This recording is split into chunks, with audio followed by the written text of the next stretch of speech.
Right, we're ready to continue on with Texas A&M, and we're going to go straight to questions for the student athletes. So if you have a question for either, raise your hand and we'll get one of the floor mics to you. Let's start right over here on the left front.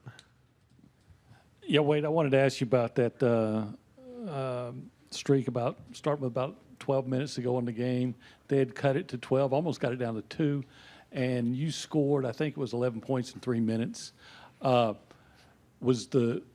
Was that just the game coming to you, or did you feel at that point that you needed to, I don't know, be the aggressor and try to personally try to, rescue your team at that point? Yeah, we weren't getting any stops on the defensive end, so they cut the lead down. They started hitting shots, a lot of threes, and a lot of getting to the basket with ease. Our low man was pretty late. But I would just say I was just trying to control the game a little bit. If that was scoring, if that was trying to get stops, if that was trying to assist. And in that moment, it was scoring at the time. So that's it. All right, let's take another question on the front on the center. Yeah, for Wade. I know we talked a lot about y'all's recipe and kind of what y'all need to do for success. This seemed like a game that was very different from the recipe. Was that something that was in scouting, or was it something that how the kind of game unfolded for y'all? Recipe? What recipe? Just more three-pointers, a little bit less off the free throw line. Yeah, it was a good rep because yesterday against Arkansas, they wasn't a three-point shooting team. And now today, Vandy, they run a lot of good plays to get three-point shots. So just working on our cover two and high nail, just a defensive strategy that we're going to need going down the line. Let's come to the front row on the right side. Hey, Wade, you're one of the guys from last year's team that made it all the way to the conference championship, and now you're back again, man. How does it feel to be back in the SEC championship? It's a blessing. We worked very hard to get back to this point. On December 25th, being 6-5. Nobody thought we would be here. So it's a blessing, and we try to complete the job. Raise your hand. Other questions? Let's go to about third or fourth row back. Wade, you guys got the rematch with Alabama tomorrow. You handled them pretty well last week. It's what about that game excites you in that matchup to get another crack at them? Just another chance to make history. A&M has never won the conference championship, so we're just going to try to go 1-0 tonight in our film session and our recovery and go 1-0 tomorrow in the game. All right, let's go to the center aisle in the middle.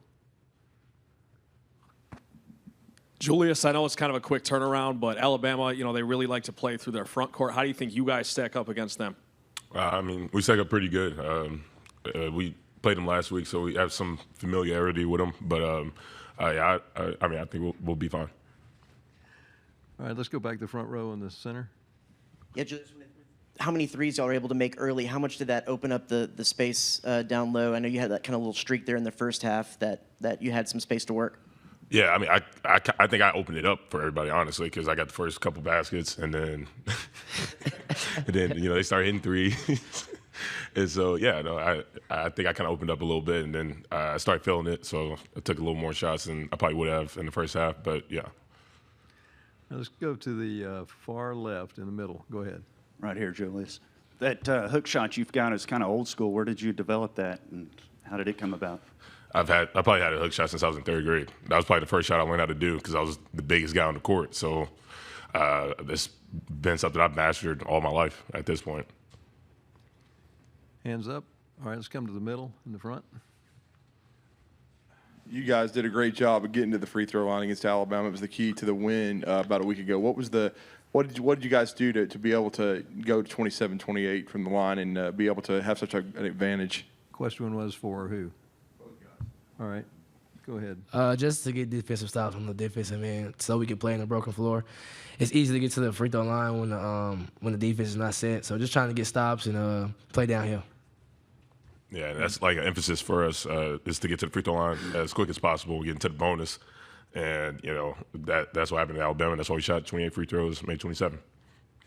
We got time for one more. Either student athlete, raise your hand. Okay, let's take the last one right here on the front. I just want to get y'all's thoughts on that first half dunk from Solomon Washington, that windmill. Just what y'all thought about it. Wade? It was a sight to see. We always joke and talk about Solo, how he's trying to leak out to get a dunk. But he actually did his job this time, and he was rewarded the dunk. So it was actually fun to see. He was happy about it. Same for Julius? Yeah, no, it's the exact same thing. That was to be my response because usually he gets in trouble for those, and coach always has to say something about it in film the next day. But you got a good one today, and you got a dunk out of it. So yeah. All right, we'll excuse the student athletes. You can Thank you. return to the locker room.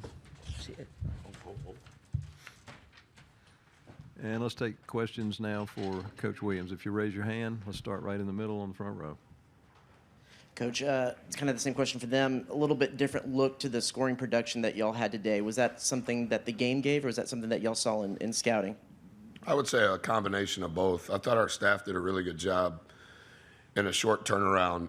We haven't played these guys in 7 weeks. And I would say they run the most complex offense in the league. And I think their team has completely evolved into something that it wasn't with the injury to their post player. And so they're playing with 4 shooters always. Most of the time they're playing with 5.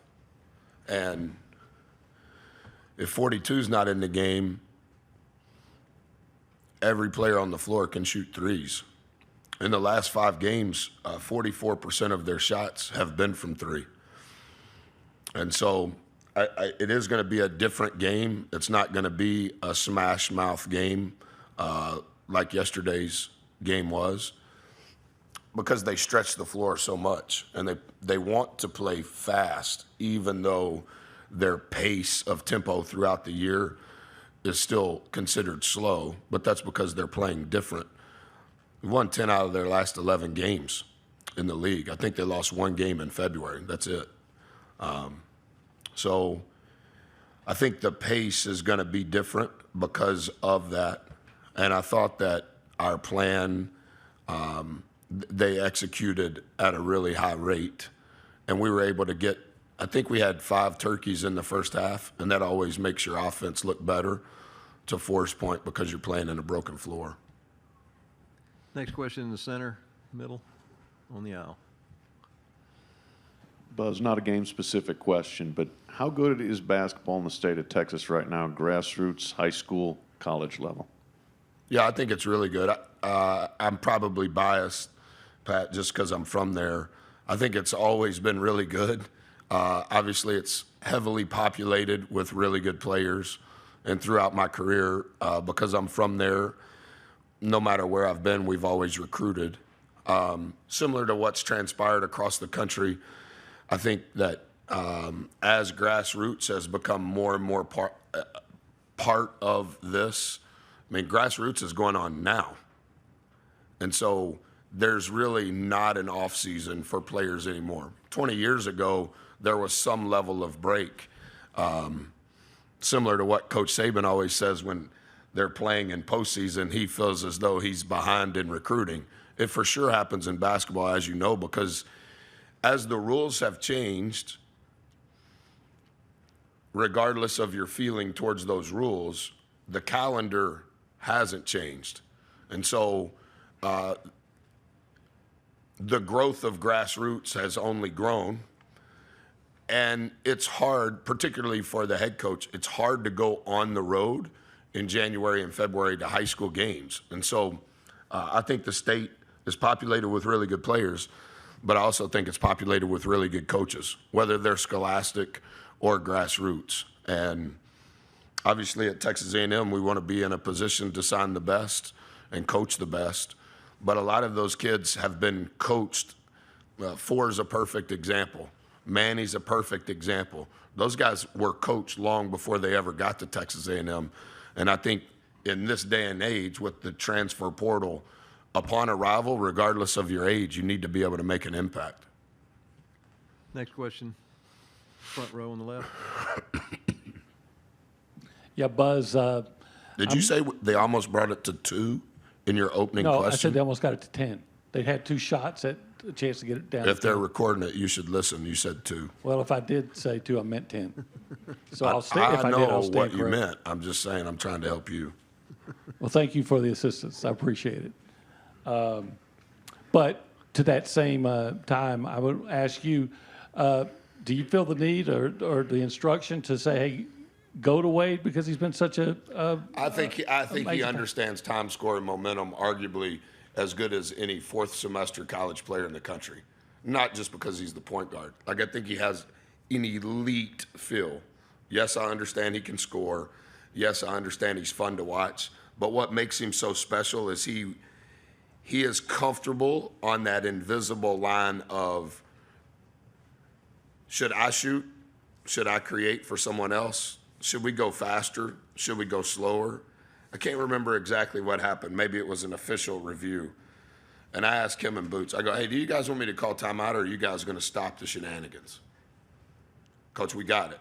And I said, okay, well, we have timeouts, and if you want to run the timeout, I'll call the timeout. But we've got to shore up what's going on over this last 4 or 5 minute stretch. He just understands that.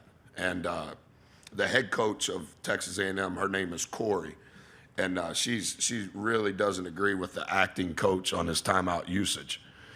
But it's because she doesn't come to practice every day, and Four is really the coach. Four, should we call timeout?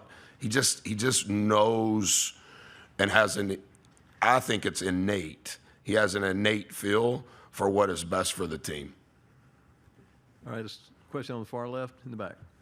Buzz, Nate Oates sat up there and made an impassioned speech to Alabama fans to pack the stands tomorrow. You did? I know College Station is about 3 times as far as Tuscaloosa, but I guess it's your turn now. Well, I pale in comparison to anything that Coach does.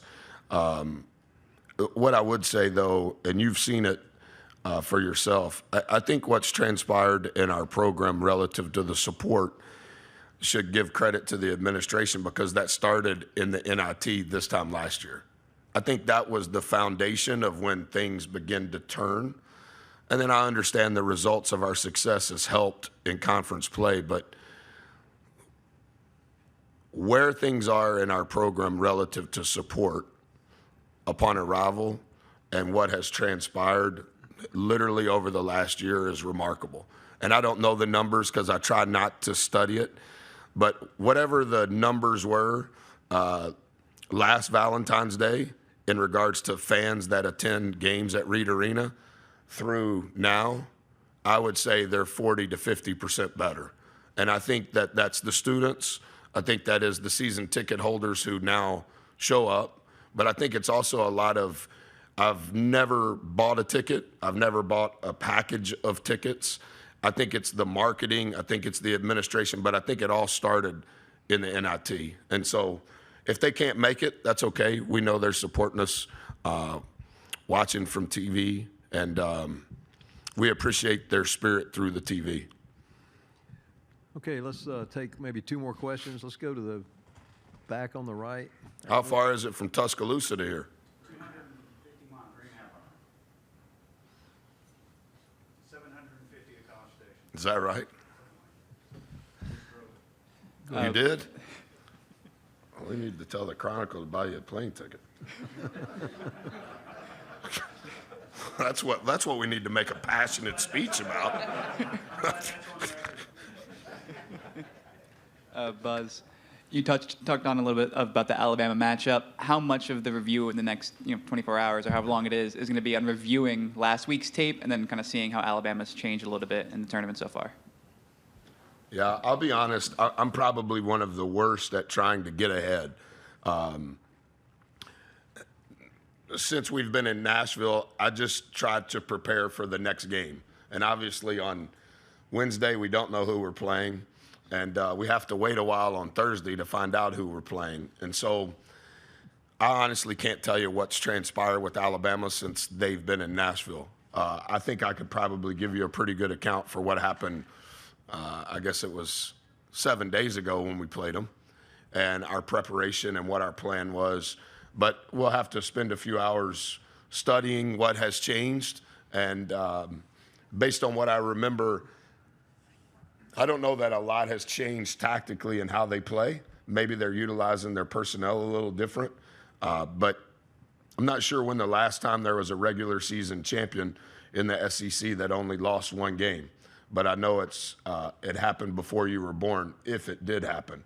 And so I think the success that they have had speaks for itself. They're a number 1 seed for sure. Are they the number one? I don't know. You'd have to ask whoever's on the committee this year. But their body of work speaks for itself. But what has changed, I can't answer it because I won't start on it till I shower and eat a hamburger. All right, last question right here on the front row. Coach, I've followed you since you were at Marquette and Virginia Tech and now here. Thanks. How important is the culture of your program? Because I remember when you guys played against Alabama 5 years ago in the first round, and I just enjoy watching you guys compete. But the culture of your program really seems different but special. Yeah, that's very kind of you. I'm not very good at talking about myself. I would say a few things. I think you can always judge coaches at the highest level based over a long period of time. And I think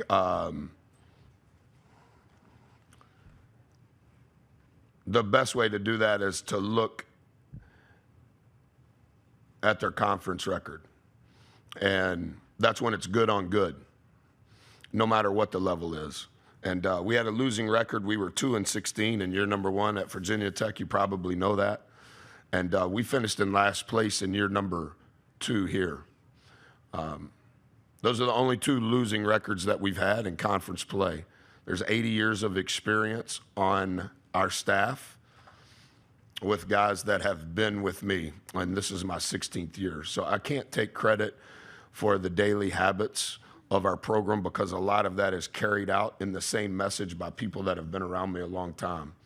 I think the other thing that gets underrated and maybe not as quantified in recruiting is the character of the parents of the children. I think the consistency of how you're raised to some degree will determine who the young man is on a daily basis. We do not have the best players. We have never had the best players. We do not have the best coaches, and I'm for sure not the best coach. But I don't think that our program is built on I'm trying to be the best coach or this player's trying to be the best player. We're trying to be the best team that we can be, and I think that that's based on what you do every day. We couldn't do those things in COVID, and we were bad. Because I think if I have a gift, what my gift is building trustful relationships with people. And if you're going to restrict the time that I can be around people and you're going to restrict the time that we can work together, we're not going to be any good. And I think as we have grown programs and been a part of building programs, I think our success gradually has improved because of those relationships and because of the work. Hey, thank you, Coach.